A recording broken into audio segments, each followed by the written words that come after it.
Hello, and welcome to another lesson from Level Up Mathematics. In today's lesson, we will be exploring the domain and range of quadratic functions.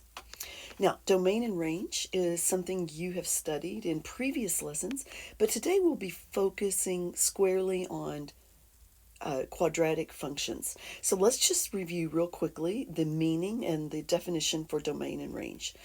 So when we're trying to find the domain of a particular function, we're trying to find the set of allowable x values for a given function. Now, if you're given a graph for that function, to determine the domain or all possible x values for a quadratic function, you want to look for the leftmost and the rightmost x values on the graph. Now, the range is the set of allowable y values for a given function. To determine the range or all possible y values of a quadratic function, you look for the bottom most and the top most y values on the graph. And in just a second, we'll show you an example of what that's going to look like. So in example 1, we're giving different types of quadratic functions, and they're asking you to find the domain and range. So the first thing you want to do is label your function. You want to label the left side, the right side, and then the turning point. Now the turning point can either be a minimum value or a maximum value, just depending on the graph. All right, so if we start on A and we label the leftmost point, we can see it's going to the left forever. So that would be negative infinity, would be the x value of this, and it's going up forever to infinity. Okay, so that's our leftmost point. Now our rightmost point is the arrow is going off to the right, so that would be positive infinity, and it's going up, so that would also be positive infinity. The only other thing we need to label on this graph is our minimum value, our turning point. So the turning point occurs right here, and it would be negative 1, 2, 3, 4, negative 1, negative 4.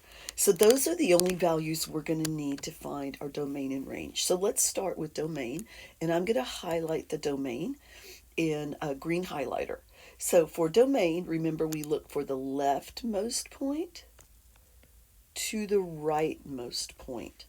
So this particular function is going to the left to negative infinity and all the way to the right to positive infinity. So when you have negative infinity to positive infinity, that means your domain will be all real numbers. In other words, any value of x is possible in this graph, all the real numbers. All right. Now, the range is a little bit different. When we read range, we read the bottom of the graph. So let me highlight that in a different color. I'll use pink. The bottom of the graph is negative 4, and the top of the graph is infinity. So you ask yourself, is infinity bigger than negative 4 or smaller? Well, hopefully you said that infinity was greater than negative 4. So our range would be the set of all y values that are greater than or equal to negative 4. All right, in our next example, we have a quadratic function that opens downward. And so when we label our leftmost point, on the left side, it's going to the left to negative infinity, and it's going down. So that would also be negative infinity.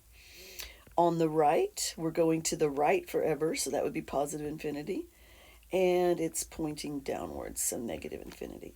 And then if we label our turning point or our vertex 1, 2, 1, 2, 3, that would be at the point 2, 3. So again, I'll label green for our domain is left to right, and it's going from negative infinity to positive infinity. So all real numbers. Now for the range, I'll label it in pink. Our bottommost point is negative infinity, and our top point is positive 3. Okay, so ask yourself, is negative infinity bigger than 3 or smaller than 3? And hopefully you said that it is smaller than 3, so y must be less than or equal to positive 3. All right, in our next graph, we have part of the quadratic function shown, so I want to label the left side, the right side, and the turning point. So negative 2, 2. And then on the right, we have 1, 2, 3, 1, 2, 3, negative 3. And then our turning point, 1, 2, 3, 4, 5, is at 0, negative 7. All right, let's start with the domain here. So I will label that domain in green. So remember, domain are your x values. So our domain here is not going to be all real numbers because we don't have the arrows like we did in our first two problems. So because we don't have arrows, when we write our domain, we'll write it with a compound inequality. So your smallest x value is negative 2. Your largest x value is 3. You'll put an x between them, and then surround the x with less than signs. And then you decide whether to underline those less than symbols. So our point on the left is filled in, so it gets a line under it. Our point on the right is an open circle, so it does not get a line. So the x values in this function are x has to be greater than negative 2, but smaller than 3. The x values must be bigger than greater than or equal to, than negative 2, but smaller than 3. All right, now for our range, let me highlight that in pink. Our lowest value is negative 7, and our largest y value is positive 2. So again, we don't have arrows, so we're not going off to infinity. So we're going to have to use a compound inequality. So our lowest value is negative 7. Our top y value is 2. Surround that by inequality symbols. And then decide whether to underline them. Now our bottom point, the turning point, we drew that in ourselves. That means it is filled in. And then the positive 2 at the top of the graph, that is a closed filled in circle. So we will underline that too also. All right, problem D. Our leftmost point is going off to the left, so negative infinity, and up, so positive infinity. Our rightmost point, 1, 2, 3, is at negative 4, 0. Now, that's really all we can label on this graph, all right? So let's look at our domain first. Let me highlight that in green. We're going from negative infinity to negative 4. So ask yourself, is negative infinity bigger than negative 4 or smaller than negative 4? All right, hopefully you said it was smaller than negative 4, so y is less than negative 4. Now, I'm not going to underline the less than symbol because my circle is open. All right, now on your y values, let me highlight that in pink. Our lowest y value is 0, and our largest y value is infinity. So ask yourself, is infinity bigger than 0 or smaller than 0? So hopefully you said it was bigger than 0. Oh, I made a mistake. Let's fix this mistake before we move on.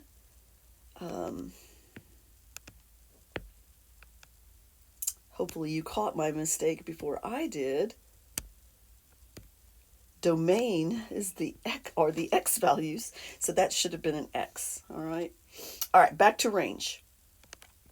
Here we have y, and again, Infinity is greater than 0. So all the y values must be greater than 0. All right, problem E.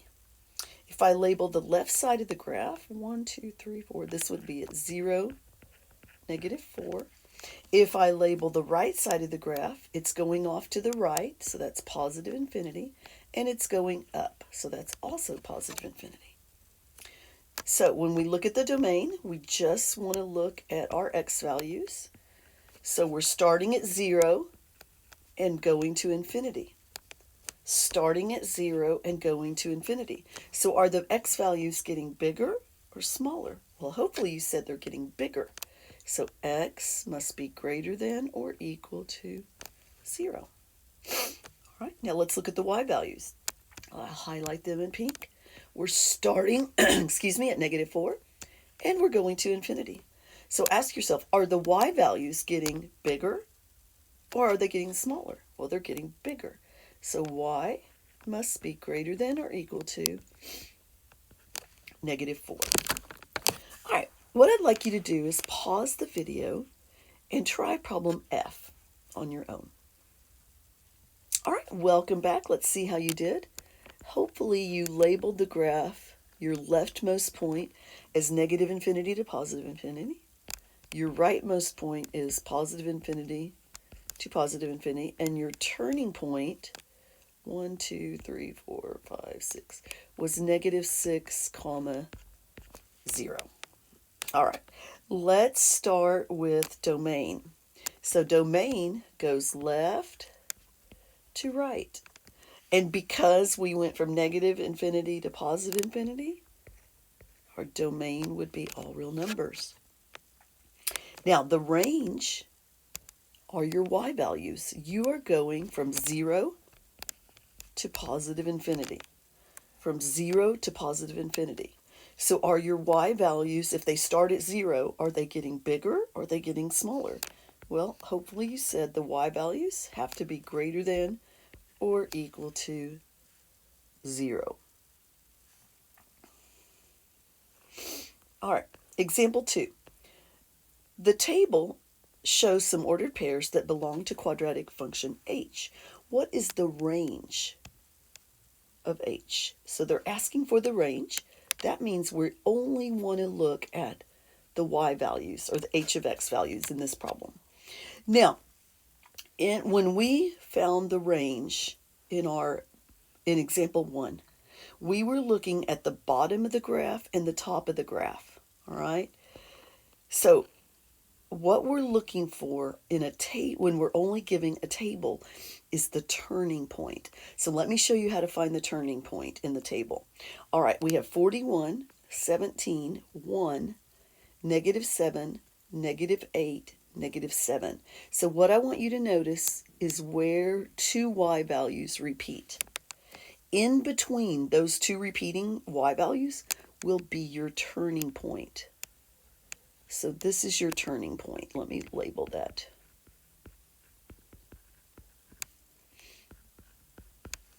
So we know that our range, something is happening at -8. There's either a minimum or a maximum at -8. So we can get rid of answer A, all real numbers, and we can get rid of answer B, all real numbers greater than or equal to 0. So our answer is either going to be all real numbers less than or equal to -8, or all real numbers greater than or equal to -8. So what we need to do is look at the other y values in this table. So let's take a moment to examine our y values here. Look at the first y value, 41. Is 41 bigger than -8 or smaller than -8? Is 17 bigger than -8 or smaller than -8? Is 1 bigger than -8 or smaller than -8? Well, hopefully you can see that all the y values in the table are bigger than or greater than -8. So I'm going to go with answer C, all real numbers greater than or equal to -8. All right, example 3. What is the range of y equals negative x squared minus 2x plus 3. Now, on this problem, they didn't give us a graph or a table. So what we have to do is make our own graph. So I'm going to use Desmos. You can use any graphing calculator to do this. And I'll type in the function negative x squared minus 2x plus 3. All right. Now, if we look at this function, we can see that it goes forever and ever to the left and the right. But since they're asking us for the range, we really only care about the bottom and the top of the graph.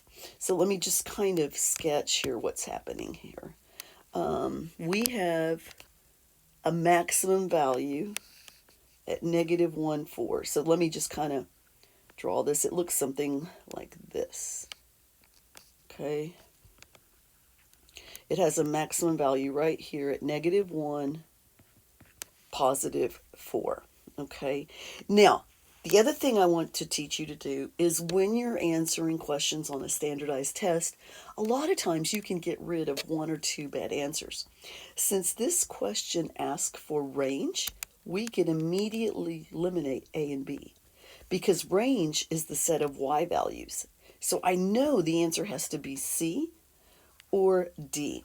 So are all the y values on this graph less than or equal to 4 or greater than or equal to 4? It may help you here to bring up a table for this function. So if you look at the y values in this table, we have 3, 4, 3. Let's scroll here. 3, 4, 3, 0, negative 5. To me, it looks like all the y values are less than or equal to 4. So we would want to go with answer C. All the y values in this graph are less than or equal to positive 4. All right, problem 4. What are the domain and range of g of x equals negative 1/4 times the quantity x minus 17 squared plus 61? So again, I'm going to put this in my calculator. Let me negative 1/4 side arrow, parenthesis, x minus 17 parenthesis squared plus 61.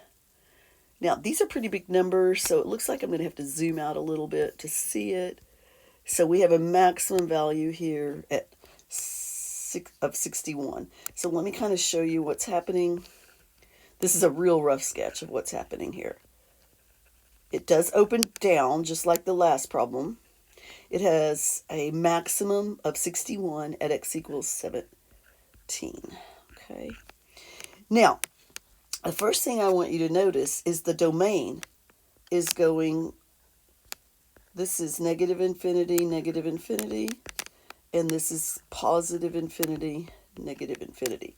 So if we're looking at the x values, we're going from negative infinity to positive infinity, which is all real numbers.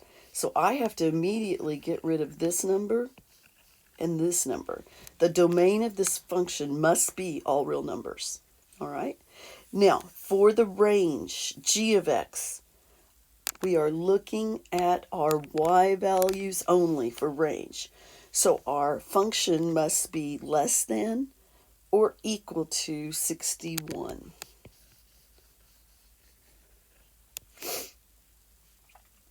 All right, now this next one is really tricky. It says which function has a range that is the set of all real numbers that are greater than or equal to negative 1. Now, what happens here is a lot of students see that this is the only answer choice that has a negative 1 in it, so they immediately believe that is the correct answer. However, if we look at the graph of this, first of all, let me underline what they want the range. They want the set of all real numbers greater than or equal to negative 1. Look at how this graph opens. Negative x squared minus 1. Let me zoom back in here. Okay.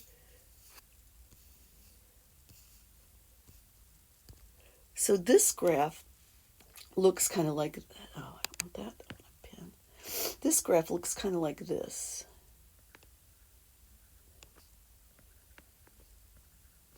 This opens downward.